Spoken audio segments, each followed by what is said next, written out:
If you've never made a sound in Logic Pro, don't worry, I'm going to walk you through it step by step and we're going to do it together. You don't need to be musical, you don't need to know theory, just need to follow along. So by the end of this video, you'd have made your first sound inside Logic Pro. And that's a bigger step than most people realize. Let's get into it. So first of all, let's choose a software instrument. On this left side, you've got all your different sounds.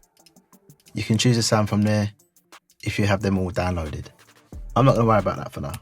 So I'm just going to click out of that, go to instruments and choose alchemy because we've all got that. So this is the sound inside Logic Pro, and now we have the option to choose from all these different presets inside Logic Pro.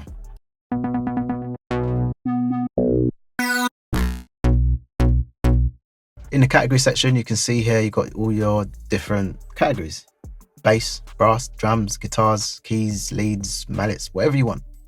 All types of sounds in there. And you can favorite them, you can rate them, and give them however many stars you want to. So all we're going to do now is just play a sound in.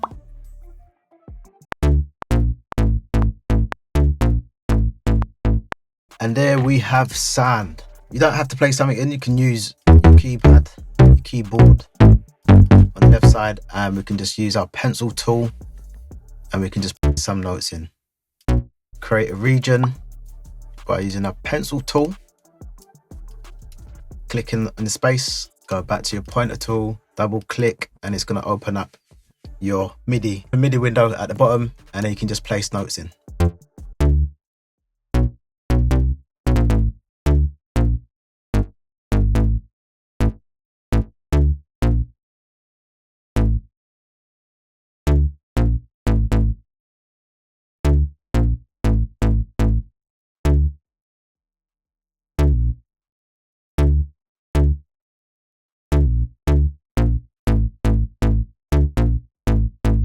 There you go. So if for some strange reason you don't hear any sound at all, go to Logic Pro settings, audio, and just make sure that your output device and your input device is selected to your interface if you've got one, or through your Mac if that's what you're using, and just simply click and choose what it is that is making your sound come out.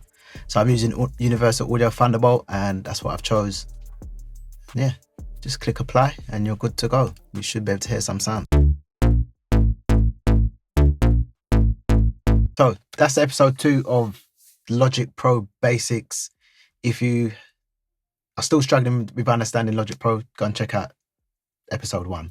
Make sure you subscribe so you don't miss out on episode 3. Appreciate you for watching. See you in the next video.